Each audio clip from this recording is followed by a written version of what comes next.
Yo creo que el fiscal de delitos electorales y el fiscal anticorrupción no pueden tener amigos. Son dos figuras centrales en la construcción de la democracia en México o en cualquier país. Desde mi punto de vista, la posición de la FEPADE no era una posición para buscar un trampolín político hacia otro espacio público. La función de fiscal electoral implicaba perseguir a las personas que cometen delitos electorales. Y durante mucho tiempo la FEPADE en realidad lo único que perseguía era alteración al Registro Federal de Electores.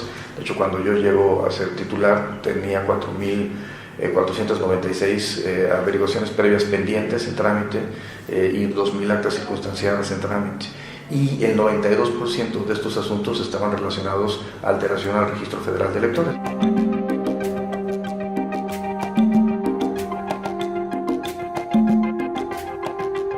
La experiencia es una experiencia muy enriquecedora. Primero, ver los problemas reales de la democracia en el país. El problema no es cómo se instalan las casillas, ni cómo se cuentan los votos, ni los resultados electorales. Los resultados electorales al final del día los cuentan los ciudadanos. El problema es cómo llegan los votos a las urnas. Y esa es la parte que tendríamos que estar revisando.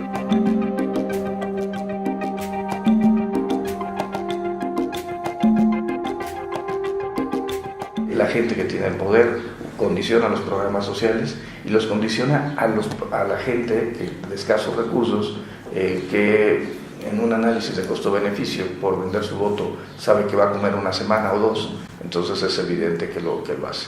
En algún momento se planteó también con Cedesol el dejar de entregar los programas sociales de cara a la campaña electoral, pero vimos que esto era mucho más riesgoso. La gente llegaba ya con una nivel de vulnerabilidad muy grande a la campaña electoral si 15 días antes les quitaban los programas sociales y entonces el voto se vendía más barato.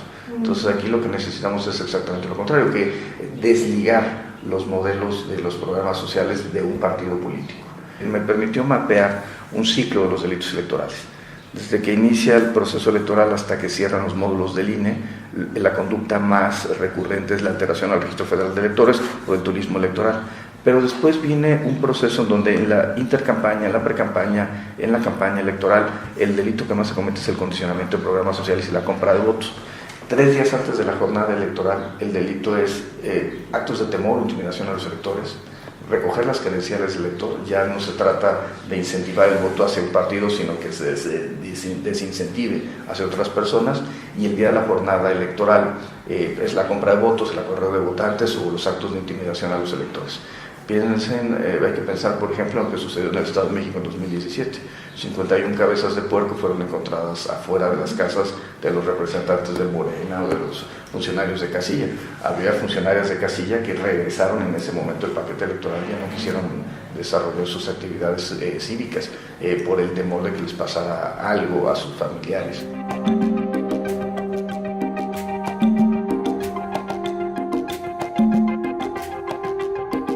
El proceso electoral de 2018 va a ser el proceso más complejo de la historia reciente de México. Estamos hablando que hay 30 elecciones concurrentes con la elección federal, 9 de ellas de gobernador, 8 gobernadores, la jefatura de gobierno en la Ciudad de México. En ese contexto hay varios riesgos. El primer riesgo yo creo que sería el turismo electoral. Un segundo punto que tendríamos que estar trabajando es el financiamiento ilícito en las campañas electorales. Yo creo que el Obedrec es un buen ejemplo sobre esto, pero no es el único ejemplo. Pero no es el único caso. En los estados de la República, los gobiernos locales retienen salarios, como lo hacía César Duarte en Chihuahua, a sus trabajadores para desviarlos a las campañas electorales, particularmente al PRI, pero esto también sucedía con el PAN en algunos municipios en Coahuila y sucede con el PRD en algunas delegaciones de la Ciudad de México y en Texcoco con Morena. El tercer punto de reto para el proceso electoral de 2018, como tú dices, es la violencia. Y tenemos distintos tipos de violencia. Primero, la polarización política y social. El segundo tipo de violencia tiene que ver con violencia de grupos sociales. El tercer tipo de violencia es la violencia de la delincuencia organizada. Ahí son dos tipos de relaciones, o tres tipos. El primero es el homicidio de candidatos. También el de la delincuencia organizada se presenta en el ámbito del financiamiento de las campañas. Digamos, esa es la otra parte. En el financiamiento de las campañas vemos campañas muy raras.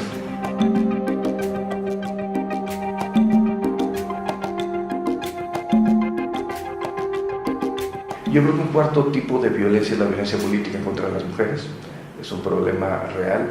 Cuando las mujeres empiezan a ser competitivas en materia política o electoral, hay reacción de muchos hombres para impedir que desarrollen los cargos públicos. Tenemos los casos de Felicitas Muñiz en Guerrero, de Rosa Pérez en Chiapas, en Chenaló, pero con una variable importante. Las personas que sufren violencia política de género la sufren en manos de gente que tiene poder. Y finalmente el último tipo de violencia es la que vimos en el Estado de México, una violencia generadora de miedo, sin llegar a materializarse, sí se genera miedo a la comunidad para efecto de que no acudan a votar. Si la gente tiene miedo y no vota, el partido que tenga la estructura más grande es el que va a ganar las elecciones. Y aparte del problema de la violencia, el financiamiento, el turismo electoral, podemos tener el problema de condicionamiento de programas sociales. México tiene 6,000 programas sociales. Ahí están municipios donde más del 50% de la población recibe un programa social. Eso significa que sin los programas sociales parte del país no funcionaría, no viviría. Y esto finalmente se genera una posición de desventaja de los partidos políticos de oposición respecto al gobierno. Y creo que también otro problema que tenemos son las debilidades institucionales. Los gobiernos, como no estuvieron de acuerdo con la reforma del año 2014, han ahorcado presupuestalmente a los institutos electorales locales y a los tribunales locales. Morelos requiere 250 millones para organizar la elección y el gobierno le da 52. Puebla requiere 400 millones para organizar su elección y el gobierno le da 350, los cuales 300 le corresponden a los partidos políticos. Chiapas requiere 900 millones, le dan la mitad. Tabasco requiere 250 millones, igual le dan la mitad. En ese contexto no hay posibilidad de que el proceso electoral tenga los mejores estándares de calidad posibles.